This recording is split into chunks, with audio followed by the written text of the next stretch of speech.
것은 더 이상 죄의 종이나 노예가 아니라는 선포를 하는 것입니다. 예배를 드림으로 말미암아서 우리가 하나님의 자녀요, 하나님 나라의 백성이라고 하는 그것을 확인하는 것입니다.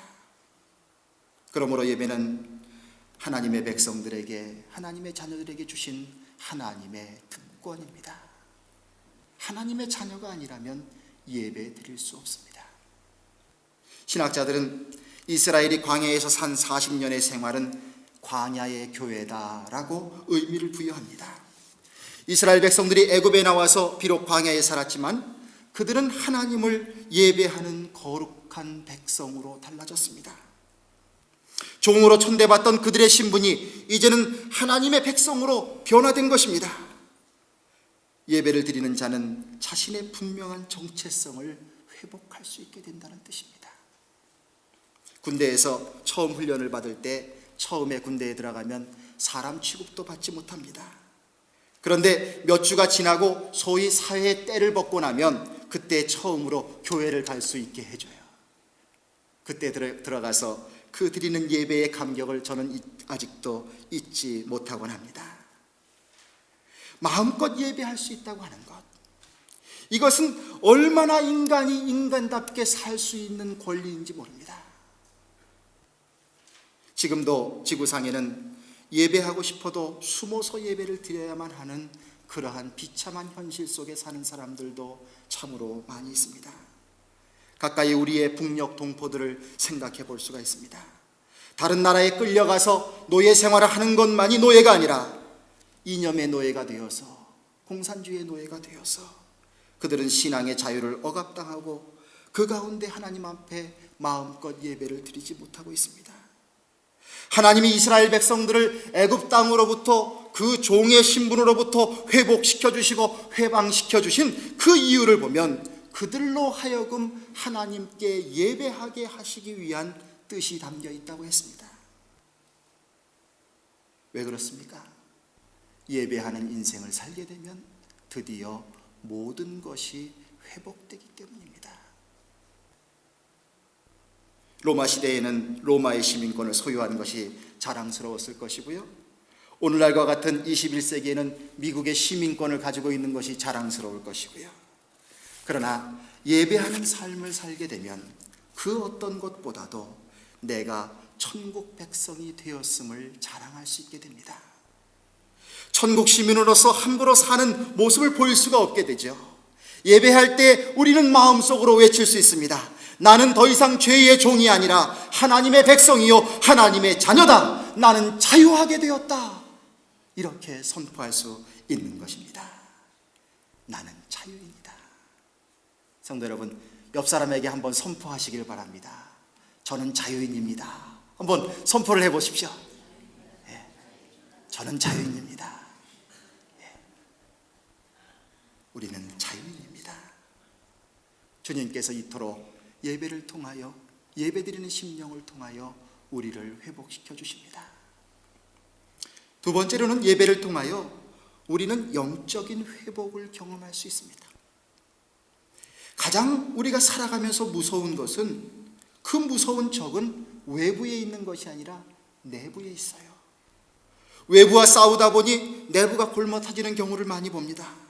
우리끼리 싸우다 보니 외침도 받고 그러는 거예요. 한민족의 역사를 보면서 안타까운 것은 우리끼리 싸움이 너무 극심했다고 하는 거예요. 그래서 많은 고통을 받을 때가 있었던 것을 기억을 합니다. 이제 해방을 맞게 된 이스라엘 백성, 자신들이 그 기간 동안 간직해왔던 애굽 땅에서 원치 않았지만 가질 수밖에 없었던 노예 근성이라고 하는 그 근성이 그 속에 있었습니다. 이제 그 노예 근성과 그들은 끊임없이 싸워야만 했었습니다. 이것은 하나의 영적인 싸움입니다. 자유를 주었구만 그 자유를 지키기 위해서 대가를 치를 줄 몰랐습니다. 그 사실을 인정할 줄 몰랐습니다.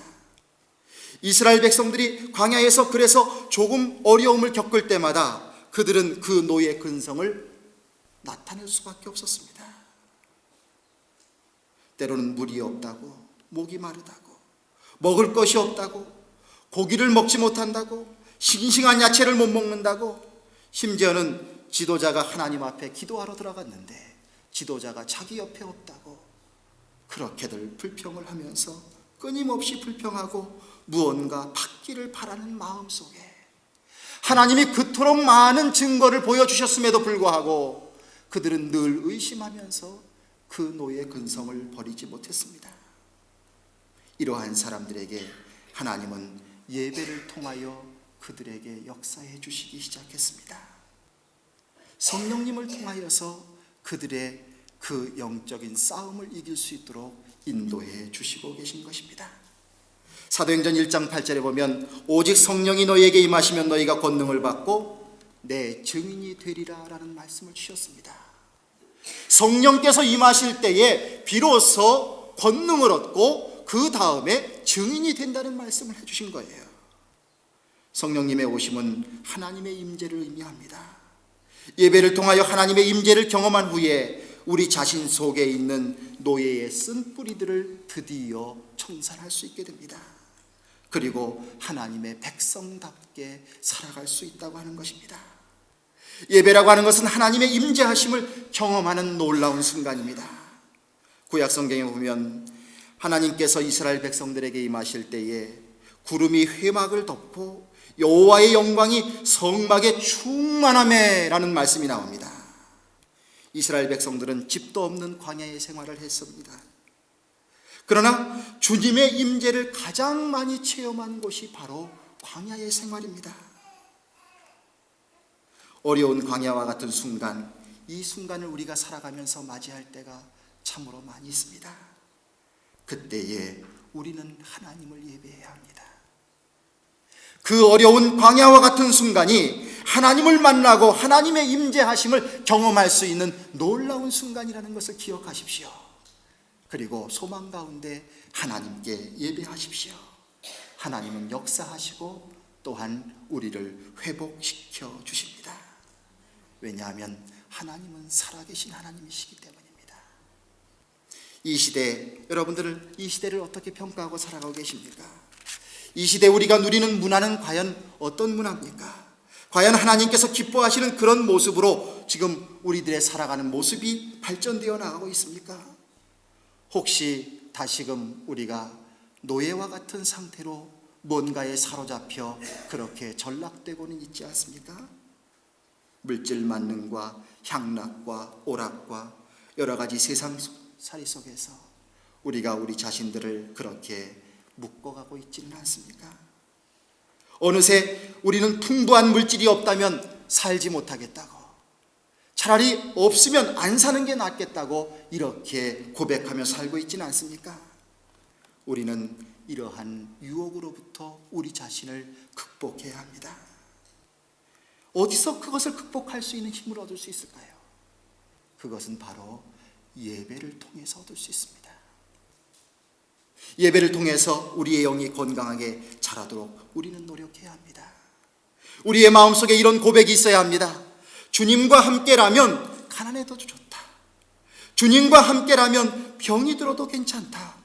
주님과 함께라면 힘이 들어도 좋다. 왜?